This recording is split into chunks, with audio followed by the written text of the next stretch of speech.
Hey guys! It's me, your back-to-back-to-back vlogger ng Bahrain. So it's today, January 26. So, ay! Excited na kami. So nakapag-impake na kami. So allowed lang kami ng 30 kilos. At saka isang hand carry na 7 kilos. Pero hindi pa namin timbang. Pero feeling ko naman, hindi naman kami mag-over baggage. So ito ang dahilan. Ingay pa kasi ang agaga pa. Ito ang dahilan kaya hindi kami nakatulog kagabi. Ayan sila, oh. Oo, aga-aga. Dito sila natulog. Mas excited pa sila sa amin. To the Philippines. Ayan, wala mga tulog. Wala mga ko. Ay, post ko to. Oh, wala kayo dyan. Oh, ayan. Nag-breakfast na sila. Oh, wala ko. Oh. At yung isa, tulog. Ayan. Okay, tayo na lang kami ng aming airdrop. Ano ba yung transpo? Aming friend. Sure, you know what transpo yung friend. So, ayun, kasama ko si Ali sa travel. Ayan, so, ready na ang aming trip to Azerbaijan Day 1. May pan pa. Ayan. Nakagising yung ang aming maghahatid. So to the rescue ang aming friend na isa. So inayos pa namin saan ito lalagay. Ayan. Sige, ano na.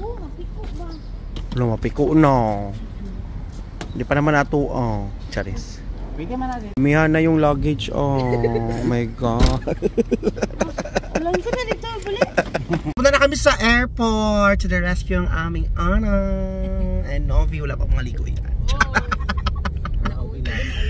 Ayan, so nagkasya naman ang bagahe. So allowed lang kami isang 30 kilos, isang 7 kilos na hand carry. So papunta na kami ng airport. See ya! Guys, finally dito na kami sa airport. Nasa loob na kami. Nakalagpas na din kami ng immigration. Oh my God. So balikan ko kayo, magpa-exchange lang tayo ng dollars. Pa-exchange pa tayo dollars. So guys, andito na kami ngayon. Naghintay lang kami ng 11:50 kasi sobrang aga pa talaga siya. Wait lang, ang oras na ba? 10:56 na 11. So 50 minutes na lang din. So yun, explain ko lang. Ang hiningi sa amin doon sa pag-check-in namin is ano lang siya, resident permit at saka passport. At saka by agency naman tong travel natin. So abangan nyo na lang ang ating vlog dahil guys, bonggang-bongga 8 days sa halagang ganitong price lang. Makakapag-travel ka na at makaka-feel mo na, mafe-feel mo na yung snow. Masyadong oily na ang face. Uy! Walang tulog. Shoutout dun sa mga ingi-ingi kagabi. Di kami nakatulog. Charis! So, ayun. So, nag-open lang ako na ang dami kong mga inquiries. Pinabisi niyo ako. Ayan. So, takpan na lang natin. Naka-reply ko lang ng mga inquiries na yan. So ayun na kami sa aeroplano. I'll get you updated. Charis. So ano pa ba? So tapos ang advice sa amin yung currency, yung pera na dadalhin namin, in-advise kami ng agency na magdala kami ng dollars. So nagpa-convert, ano ba tawag yan? Nagpa-exchange, convert. Nagpa-exchange na ako ng BD to dollars. So, hulaan nyo na lang kung magkano ang pocket money natin kasi hindi masyado ganun kalaki ang pocket money, te. Pero, kasi gusto ko yung travel na to, yung pocket money ko is same lang na normal, yung mga normal na Pilipino na gusto mag-abroad. So, at least ma-budget nila kung magkano talaga ang pocket money nila nadala. So, yun, i-update ko kayo kung magkano talaga ang nagastos natin for the entire trip. Alright! Guys, nandito na kami sa aeroplano. Maliit lang yung aeroplano. So, kami lang talaga ang Pilipino dito.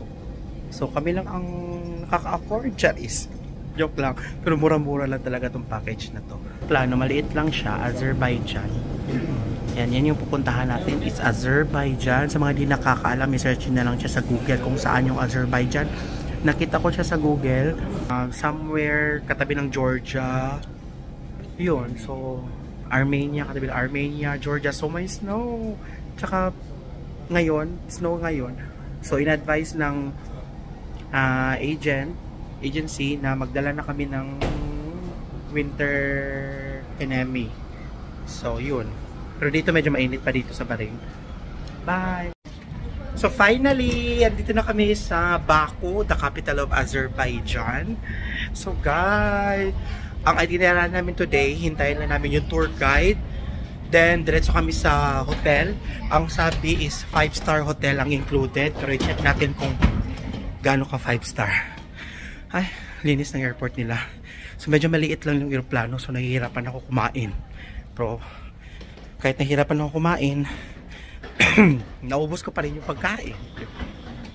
Sarap yung pagkain. Beef siya na parang tapa. So ayun na, dito na kami ngayon sa Baku. At saka visa pa na arrival to guys. So meron $30 for the visa.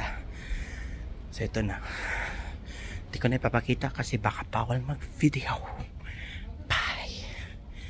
Hingal yan.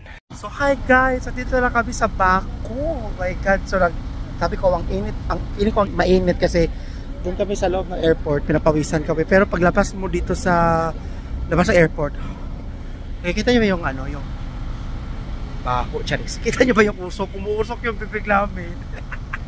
Ang lamig. Ayan. So, dito na kami. Kasi 70 kami katao. Pati ibang mga tours. So, ngayon, namumblema sila kung paano nila ikasya lahat. Actually, dalawang bus. Isa doon, isa dito. So, ito na yon. So, guys, see ya. So, guys, dito na kami ngayon sa bus. So, medyo wala. Kami lang kasi Pilipino. Dalawa lang kami. Yung ibang lahi. Hindi ako pwede magkawag-ingay kasi dito ako sa harap. So in-explain naman sa amin nung isa namin kasamahan kasi ang tour guide is Arabic. So nag-explain din naman siya although in English. Pag sinasabihan naman kami lang kasi ang ibang lahi, kami lang kasi yung dalawang Pilipino. So sinabi sa amin, so naka-dollar pa kasi yung pera namin. Doon na kami mag-exchange daw sa hotel or somewhere sa Baku, yung capital. Tapos meron silang ibibigay na SIM card na 10 GB for 40 minutes lang. Tapos meron, kung gusto mo ng maraming GB pa, meron naman silang binibenta, which is meron na silang nire-refer. Tapos pagkatapos nun sa tapos magdi-dinner na daw, tapos pa sa diretso na kami ngayon sa hotel, magche-check-in na kami. Dito pa rin kami sa Baku, naka-check-in. So guys, see ya. So binaba kami dito sa isang restaurant. Diyos ko, alam nyo naman, gusto nila na baba kami kahit saan para makabayad kami. So dito na kami ngayon, dito. So ang restaurant na pupuntahan namin, hindi na namin alam kung ano. Ang dami na, ayan, ang dami namin. Ang dami namin. Ay, sorry. Ayan, so lakad-lakad talaga kami dito. Dalawang bus kami. Ayan. Tapos yun, gagastos na naman dito. Kung hindi kasama ang hindi kasama ang lunch at saka dinner sa package. Ang kasama lang is breakfast. So, tingnan natin kung gaano kamahal tong pupuntahan. Ay, feeling ko ang mahal. Tingnan nyo, may pupuntahan lang yung restaurant. So, wala ka lang talagang choice. Magtubig na lang siguro kami. Tubig lang kayo. Kailan kami, ay kasama ko pala si Alice sa trip. Ganda ang puntahan namin. Ito yung unang bill namin, 50 manat. Manat kasi ang pera nila dito guys. So $30 sa kasi hindi pa kami nakapag-exchange dollars ang dala namin pera. So ito yung first dinner namin, first gastos. Aside dun sa visa, $30 each ang visa. Ito nakain namin, $30 to 50 manat. Hindi pa kasi kami naka-convert. Magpabariya kami sa labas para medyo malaki din siya. Alright. So guys, ito yung pag-i-stayan namin. 5-star hotel to siya guys. Just ko. Di ko pa ma-videohan sa labas kasi madilim pa. Ayan. So comment nyo down kung gusto nyo mag-hotel tour tayo later on. Or bukas na lang. Sige. Ayan. So paakyat na kami. Hi guys! So nakalabas kami ngayon. O kala mo talaga nasa Georgia. Para tayo siopaw ngayon. So nakalabas kami ngayon kasi bibili kami ng tubig kasi mayroon lang parang cold store sa labas. Tingnan nyo naman yung hotel namin. Pinagstayan. Ang ganda. Diba? So pumunta kami sa labas. Bibili kami ng tubig. Kasi ang mahal ng tubig sa hotel. Diba? Alam naman natin na pag hotel, mahal ang water. So tingnan nyo naman yung yan dyan kami nagstay. At saka ang good thing, may sarili akong balcony. Ayun. So lakad-lakad lang kami. So punta kami sa cold store nila dito na maliit. Sa labas lang ng pinaka-hotel. Yun. So see ya!